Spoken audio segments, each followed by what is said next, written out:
Hello and welcome back to Tveiting Patiently, the appreciation podcast that highlights, dives deeper, and celebrates the work and accomplishments of our national treasure, Aaron Tveit. I'm your host, Elizabeth, and this week's episode is a special one as it covers Aaron's movie role in Les Miserables as he takes on Enjolras. Do you hear the people singing the songs of Aaron Tveit? Aren't those the lyrics? No? Oh well. For many, myself included, the movie Les Miserables was the first exposure I had to the gift that is Aaron's voice and talents. He blew us away when he appeared as the revolutionary, barricade-building Enjolras. Premiering on Christmas Day in 2012, it is safe to say that Aaron's first major motion picture role was an abundant success. I mean, just some rough estimated stats from Broadway show people speak for themselves.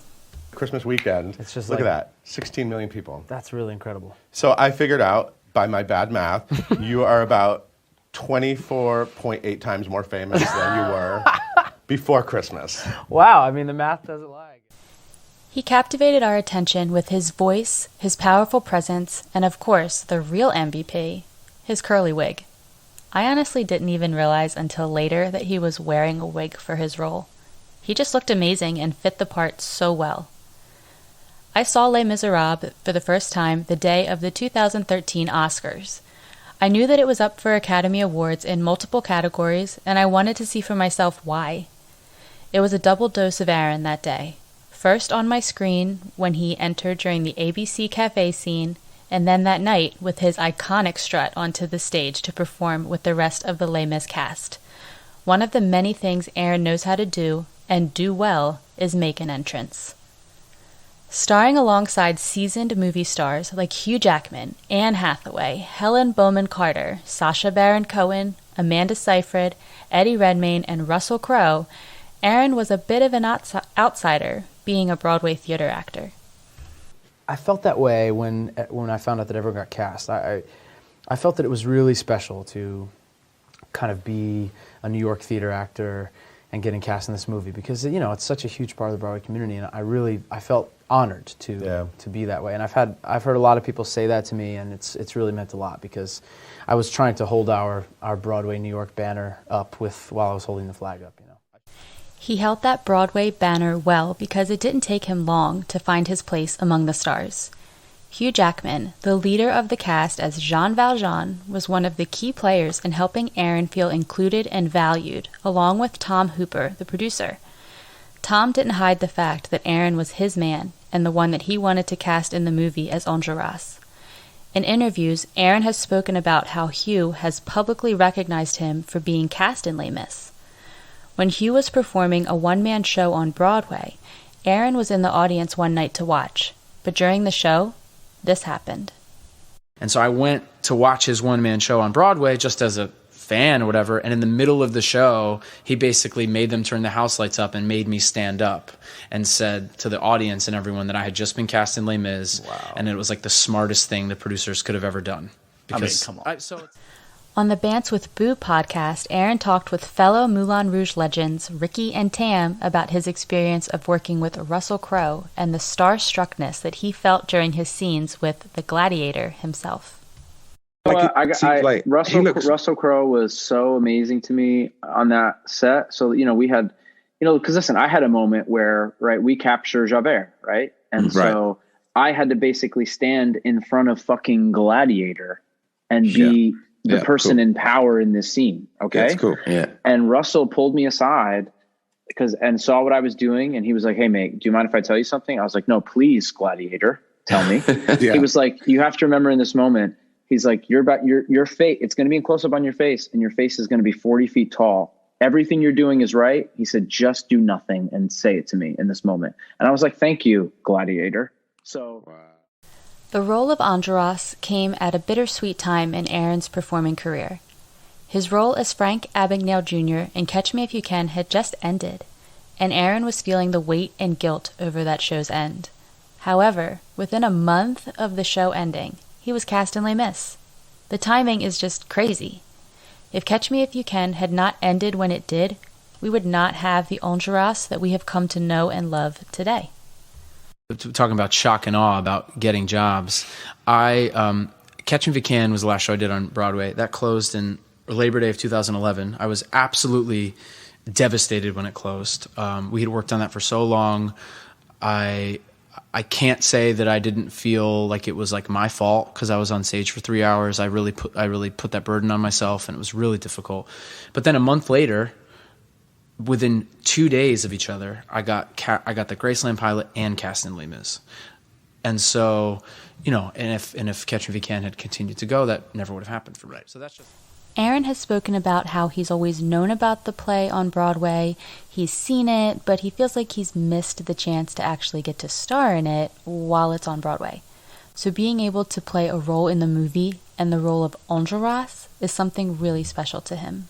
I get to sing some great stuff, and it's just I get to fight on a barricade with these guys and lead, and it's such a timely thing, I think, today, and it's incredible. I mean, I can't grasp what it really means to have gotten to the chance to do this, and it's a role that I've always wanted to play. So to be able to do it on film in this movie is just mind blowing. Getting cast in the Les Mis movie was just the first part for Aaron. Getting him to actually fit the part of the revolutionary Enjolras was a totally different story. At the time, Aaron had that short, cropped haircut since he was simultaneously preparing to film the pilot for Graceland, where he plays an FBI agent. And during the first camera test of one of his scenes, the directors identified 2 issues with him. 1, his FBI haircut just would not do, and 2, his teeth. Yes, his teeth were too white to fit in with revolutionary Paris. So not only was Aaron given his now infamous wig, but he also had makeup applied to his teeth daily during filming. You were going to have fancy hair? I didn't actually. My hair was very short because I was getting ready to shoot the Graceland pilot. I had rehearsal for the movie in London, and then I was flying right to Los Angeles to shoot Graceland. So I had to have my hair short and kind of very clean cut, FBI-ish. So my hair was very short, and in rehearsal, we shot a camera test of the ABC Cafe. Basically, they wanted to see that all the live recording equipment worked with the cameras in the close space, and they used our song during rehearsal to shoot a test. So we were in kind of suggestions of our clothing, and we learned that. But my big white teeth were not going to fly, and my short hair was not going to fly. So that's what came out of the camera test. They dirtied my teeth every day. What do they put on it? Gook? Makeup, paint, basically. Oh, how does that taste? Terrible. And I literally, by the end of it, I was starting to stain my teeth. Oh. And I was like, what's happening? So, one of the most unique aspects to the Les Miserables movie is the fact that throughout, the entire cast is singing live. I remember watching an interview with Hugh Jackman a few years ago where he talked about the live singing aspect and how it really gave the actors the opportunity to play into their emotions each day. No 2 takes sounded the same. The decision of how to react or respond to different lyrics could always change. And if the singing was not live, the decision for how each song and lyric would sound would already be predetermined, because the tracks for each song would have had to been recorded prior to filming. However, the live singing aspect was almost cut altogether. Since it hadn't been done before, the production studios started to get cold feet, and they told producer Tom Hooper that they wanted to pull it. Tom told them that if they decided to do that, he was going to quit the movie altogether. The compromise that they came to was that before making a final decision on whether or not to cut the live singing, they wanted to do a camera test so that they could see how the live singing would work and actually sound. Now, whose scene did they decide to use for a camera's test? National Treasures, of course. As we know now, the camera test was a success and the live singing was a go. But after that test, Tom Hooper pulled Aaron aside to show him what they captured.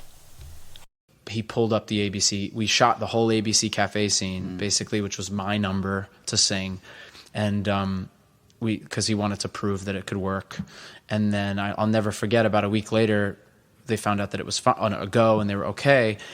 we were at Pinewood Studios in London, and Tom pulled me aside like on a little break, and he said, come with me for a minute. And we went to the, they have like a full movie theater at Pinewood. Right. And Tom and I just sat, and he played what we had shot with the live singing. And he just turned to me and said, "Thank you." Wow. Aaron has said that being a Broadway theater actor gave him an edge when it came to the live singing. He's used to the grind that's singing live and the importance of recovery. And in addition to the live singing of the film, performing at the Oscars was uncharted territory for many of Aaron's co-stars. Sure, they can sing and perform on camera for a job, but to do it live on stage in front of their peers? That was one area where Aaron came out on top with having the most experience. He has said that he pulled from his past Tony experiences when it came to prep for the Oscars, since he'd performed on the Tonys twice before at that point. The biggest difference now would be that instead of Broadway stars staring back at him, he'd have actors like Robert De Niro and Meryl Streep in the audience. There's a video of the Les Mis cast in the recording studio for the Oscars rehearsal, and while most of the cast is focused on their music sheets and their lines, Aaron's in the corner of the room filming the rehearsal on his phone, and just maybe 2 seconds before his line is up, he slips the phone back in his pocket, turns, and belts out "One Day More," just like a pro. I mean, not only does Aaron know how to make an entrance, both in the film with the ABC Cafe and with his epic Oscars strut, but he knows how to make an exit too. Enjolras' death scene in Les Mis is epic, facing a firing squad, falling backwards out of a window, hanging there upside down. Here's what Aaron had to say about that whole experience.